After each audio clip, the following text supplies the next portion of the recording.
Welcome to Toronto on Tilt. I'm Steve Artabello here with Anthony Harris and Theo Giordano. You can find us, as always, at our website, torontoontilt.com. You can find us on Twitter, at Toronto on Tilt. We're live right now on Twitch. Just search for Toronto on Tilt. Of course, this video is live on YouTube, where the video will also live after the fact. Search Toronto on Tilt, as always. And finally, the audio will be posted anywhere that you listen to podcasts. So that's Anchor, Breaker, Bleaker, Apple Podcasts, Spotify, Google, all of the things. Like, comment, subscribe, tell your friends that the Blue Jays managed to get rid of Randal Grichuk, which we thought was going to be a hard thing, but this deal is pretty good. Pretty good. I don't know. Theo, you want to break it down? Yeah, it's like the perfect deal this team needed. Not the flashiest deal, but it makes so much sense when you're talking about team building. Like Randal Grichuk is a mediocre outfielder for a bad team. That's where he should be. Like he should be starting for a bad team. We now have a fourth outfield bat that like has speed, hits for contact, doesn't hit like the rest of our guys. Left-handed bat. He's going to be a nice mix in the lineup. Going to be a nice option to have on the bench, and just fits for this team a lot better. So just to clarify, the details are that Randal Grichuk in cash. We haven't seen how much cash yet. I haven't seen it anywhere. I'm assuming it's It'll be like definitely $10 million. My guess is, yeah, it's something around the offset of the difference between his contract and Tapia's. So Tapia's getting 4.2. I know Randall's pay was on a declining scale, so it's like 8.5 this year or something. So, but yeah, so Randal Grichuk in cash for Raimel Tapia and Adrian Pinto from the Colorado Rockies. What are the Rockies doing? Who the hell knows? Am I cool with this? Very much so. For the reasons Theo was saying. I get like what the Rockies want. I guess Grichuk's more of a fit for what they need, while Tapia's more of what the Blue Jays need as far as speed and a lefty off the bench. My question is, because the Blue Jays rejected Jackie Bradley Jr. for Randal Grichuk earlier in the offseason, and I know he's making more money, but it's only 1 year, and he plays elite center field, which is a skill that Tapia is yet to prove. So that's just my question. What was the prospect attached such a big difference? Like, I think it's more so the fact. I think it's more so the fact that Jackie Bradley Jr. was defense only option, because he really can't. Like he really. Well, no. Tapia's not a great offensive player, but what Tapia provides offensively is something that the Blue Jays don't have offensively. So he's a fourth outfielder. I'm not here to, stump for Raimel Tapia to start every day for the Blue Jays. That's not. If that's happening, someone's hurt, something terrible has happened. I'm not joking. He's supposed to be a fourth outfielder. But the reason I like him is because, so he's not going to hit for a super high average, but he's also going to hit around 270. That's what he's done. I mean, he had the crazy pandemic year, but I think that's more of a small sample size type of thing. But he seems to be consistently a 270 plus hitter, and you see that in the projections too from Fangraphs. He's not going to walk a ton, but at the same time, he's also not going to strike out a ton. He's going to put the ball in play. That's what he's going to do. He can be a defensive replacement for someone like Lourdes Gurriel late. He can be the guy that plays center field when George Springer needs to DH. Now, again, he's not going to be an elite center field defender like Jackie Bradley Jr., but Jackie Bradley Jr. is a lot of K's, power, and praying that he has. Like, I want to pull up Jackie Bradley Jr.'s history because I think I remember him having one good offensive season, and other than that, he's basically been a defense first guy. Well, that's all they need. That's what they need, though. Yeah, like he had a great year in the shortened season, the pandemic year. But other than that, like, you're looking at a low 200s hitter with a low 300 on base. That's kind of a power first guy. I don't. It's just like it's not like, I don't know. Just Tapia's offense is not much of a difference maker. He's just a contact hitter, which is okay. It's not bad. But I just think of it as the value that Bradley brings as a center fielder would be much higher than what Tapia is bringing. Yeah, I don't know. I don't know if the defense is the prospect helps. Now, like he's 18, he's only ever played in the Dominican Summer League. So when you look at those numbers, yeah. No, at that time too, like you think they were closer? I thought they were going to be trading Gurriel, or like that they would need Grichuk maybe to start for like that could have been a thought too at the time. Well, they could have signed someone on a 1-year deal basically to replace that production. I don't think that's the reason. I think there's also the fact that they hadn't made really like the Chapman. Like there's a lot of moves that happened before the Blue Jays decided they were going to go ahead and do this. Do you know what I mean? Whereas a lot of stuff hadn't happened when they were discussing that before. So, like, obviously you had Gossman and Robbie Ray was gone. You have got to be fucking kidding me. Oh, the Italy-Northern Macedonia game is on. And Northern Macedonia just scored an extra time. And I know this is a Blue Jay podcast, but I'm upset. Italy's out of the World Cup.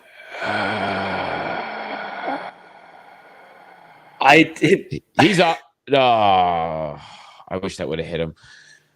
Never mind. Yep. I thought we were going to avoid this. I really did. Let's not get into this. Let's stick it to the Blue Jays. Okay, we'll keep baseball. But I have a positive about the Jays in this scenario. Another reason that this is a good trade, because we talked about Grichuk. Now you don't have a guy who's going to need DH at bats. We have more time for Kirk. This is more at bats for Kirk, in my opinion, because you're not going to DH Tapia. You can use the DH now to rotate through guys who need rest. And then you have Kirk. Like, there's no other guy. Like, if Grichuk was on this team, we feel how we feel about Grichuk. But like Montoyo, that's who matters, and he feels differently. So he would have been getting at bats here, and now he's not going to have that option to use him. So hopefully that just means more Kirk. Yeah, I think he would have got. Yeah, I think he would have got DH at bats too, and I think that was the big problem. Would have been him. Like again, Tapia is only going to play in like late game situations where he's a pinch runner or a like late defender for Gurriel, maybe Teoscar, but probably more often Gurriel. Even though Tapia's got a pretty good arm, it's not great, but anyways. So yeah, like he's more of like he's very much a situational role where you know that they probably would feel that they had to get Randal at bats, and that's when you're forcing DH at bats, and that's when we were talking about earlier in the season where Kirk needs to be getting those DH at bats for his development. You could say the worry about Grichuk. You could also worry about that with this guy, lefty contact hitter. You don't think Charlie Montoyo is like, we need to have someone putting the ball in play in our lineup? That's the one thing too. And another thing I heard earlier today, and I thought it's now that he's a lefty, where are they planning on hitting him? Like, do they want to break up some? He's going to be hitting put him higher in the lineup. No, he's a 9 hit. Like, no, but you never know. Like, we got to space out Biggio and Tapia and put him in the middle of the lineup. Like, don't put that evil on me. Worst case, and those are the decisions when they say that manager doesn't matter in baseball. We talked about this last season. The Jays are going to move along, and we're going to have Montoyo there. The Jays are going to get better and better, but there's always going to be that thing in the back of your head. It's like, well, what is this fucking guy going to do to mess the team up? These are the scenarios you got to talk about. We have to address that scenario. If Raimel Tapia is DHing, bad things have happened. It's the same thing as if he's starting every day. Bad things have happened. If he's hitting up in your lineup, it would only be because he's somehow redoing exactly what he did in the pandemic season. Okay, what did he hit? Like 3? Let me pull his Fangraphs page back up. He hit something stupid. It was like 320 in that shortened season. But you know what I mean? Like that has to be happening. Yeah, he hit 321. Like that would have to happen. Yeah. Well, that's the thing with Jackie Bradley Jr. They wouldn't have expectation of him as a hitter, so that wouldn't happen. But with Tapia, it's like there's potential with this guy. We should. Yeah, but then maybe Jackie Bradley Jr. is playing center. Like, see, Tony has a really good way of making it. You know what? I never even thought of that. Part of the Jackie Bradley Jr. thing, though, is I think part of the reason, too, they wouldn't bring him here is there would be a want to play him in center field and play George and Wright more. And I almost wonder if part of the reason the front office didn't do that is to not piss off George Springer, who they gave all the money to. Right? Or put it in a situation where maybe Charlie starts doing stuff like that and it causes issues. That's just another reason that could have that could have also been a problem. Oh God, it's actually over. I think it's more that he's 31 and he's more expensive. I think that's I think that makes a lot more sense because Tapia is 28. He literally just turned 28. Yeah. He only costs the $4 million this year. Like he's useful. I think he's useful, but he shouldn't be DH. Yeah. That can't be happening. Yeah, you need guys like that on the team to fill out the roster. No, but that's what I mean. Like that's why I was happy this trade happened because Randal's bat and the money. Sorry, not his bat. Honestly, the money that they committed him was probably going to keep him in the lineup more so than his play would. Aside from the fact that, early season Randal Grichuk always looked like he figured it out until July when he looks like old Randal Grichuk. Like, it's just a thing that seems to happen every year with him, especially when he's been a Blue Jay. But yeah. Yeah, that's what Randal Grichuk, what comes with him is a lot of expectation because he was a good prospect. He looks the part, good. He still hits the ball really hard. Guy. Yeah, hits the ball hard. So, and that's what the Rockies see. And that's what the Brewers saw too when they were interested in Randal Grichuk. They saw a guy who could do those things. Yeah. But he's 30 years old. He's been in the league for 7 years. What you see is what you're going to get. And I don't know, he's going to be playing center field for the Rockies every day? Is that how it's going to be? That center field is massive, and bat like too. Fifth in that lineup? Yeah, like that center field. Yeah, exactly. Like that. The reason the average is so high in Coors, like the power numbers are because of the thin air and everything. But the reason the average is so high in Coors is because of how big the outfield is. Like that's why there's so many triples and doubles. Like that's why Coors is so ridiculous. Because when they tried to make it deeper, it obviously just puts more space for the gaps. They tried to make it deeper to deal with the fact that it's at altitude and the air's thinner and the ball flies. So they ended up creating even more of a problem for pitchers by making more extra base hits. So putting Randal in center field there, it's one of the hardest center fields to cover just because it's one of the biggest. And he's just okay at best, right? In center field. So good luck with that. They better hope he's hitting like 40 home runs, which I doubt will happen. He could hit 30. I think he does hit over at least 35. I just the way he gets streaky in that ballpark, then his home runs are just going to come for him. That's going to be the only thing he provides, though. Another big thing about Coors, the thin air and the distance is one thing. The thin air and the way balls break is another thing. And Randall's issue, like a lot of those strikeouts are him swinging at uncompetitive breaking pitches. Like, am I saying something you guys don't agree with there? No, even during they're breaking balls out of the zone that are uncompetitive that he swings over, right? Like that's kind of Randall's big issue when he gets cold. Yeah. Breaking pitches don't break as much in Coors. So again, I'm not here saying Randal Grichuk is gonna hit 40 dingers and break out at 30, but he could be a little bit more productive there than he's ever been anywhere else because the hitting environment in Coors is what it is. And it's because of all those different factors, the size of the outfield, the thinness of the air, but the effect on the way pitches look, all of that shit is different. So yeah, he could do a little bit better offensively than he's ever done, but that's kind of what Coors does to people, right?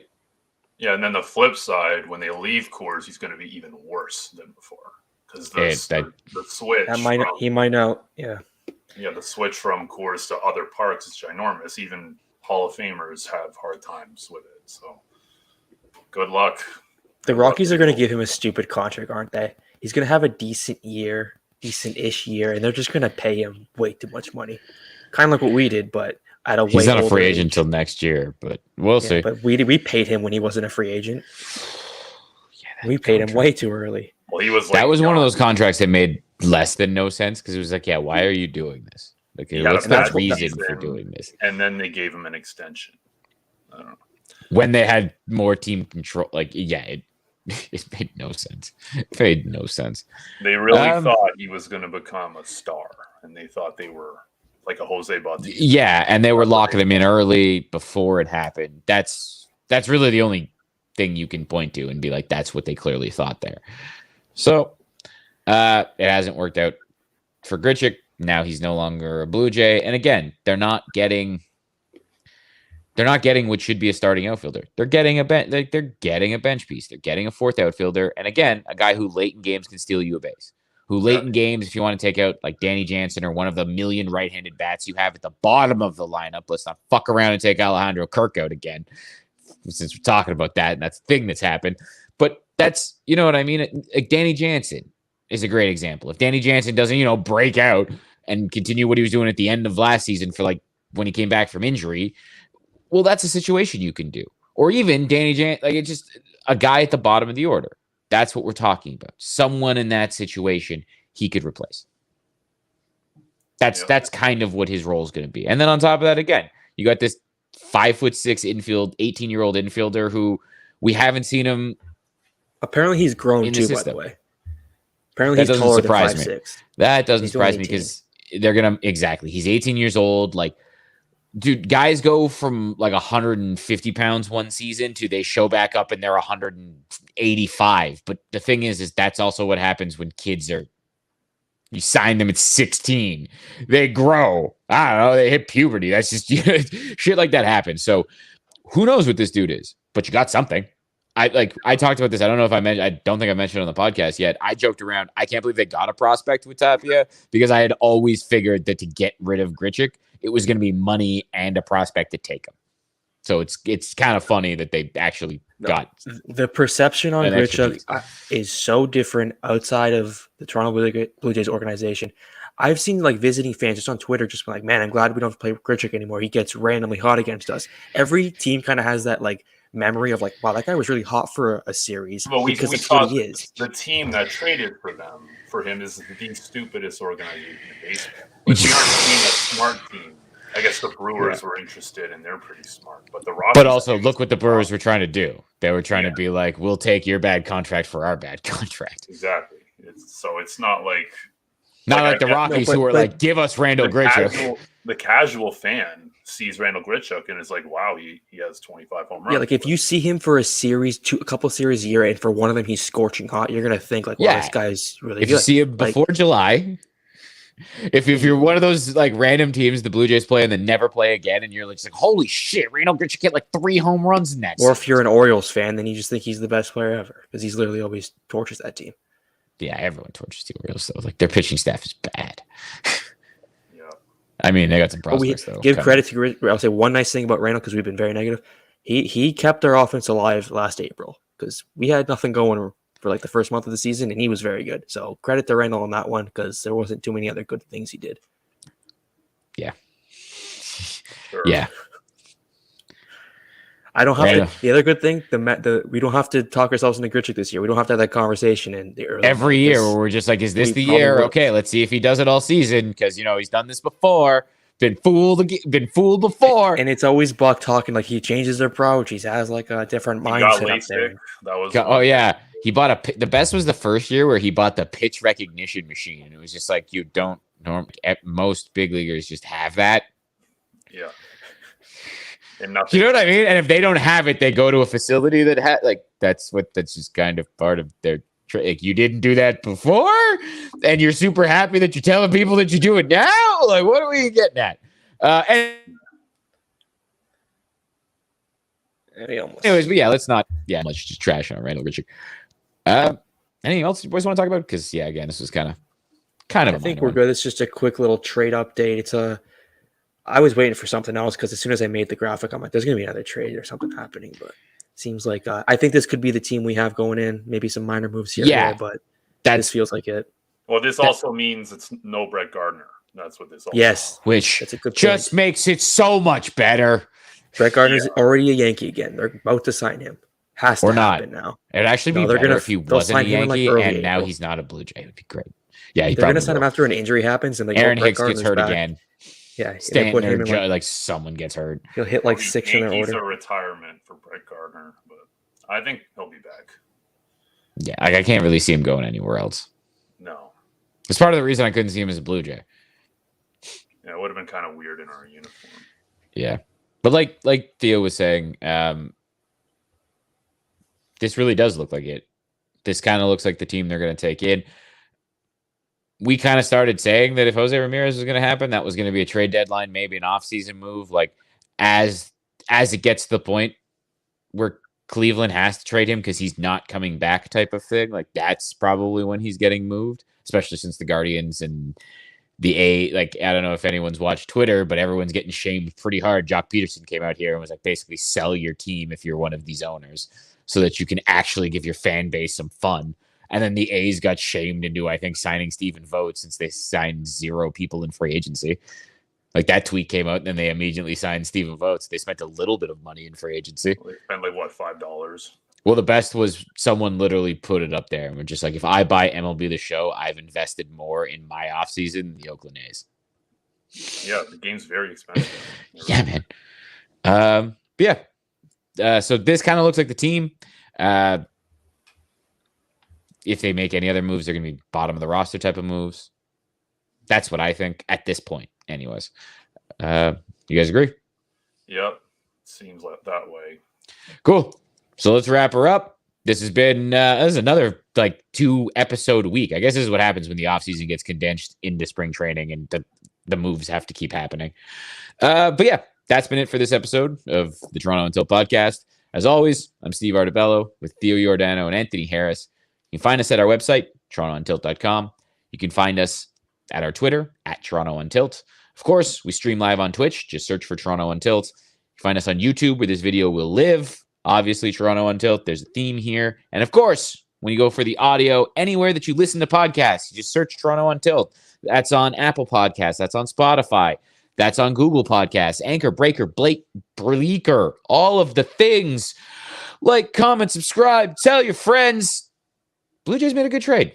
This is probably the roster they got going into the season. And very, very, very excited about it.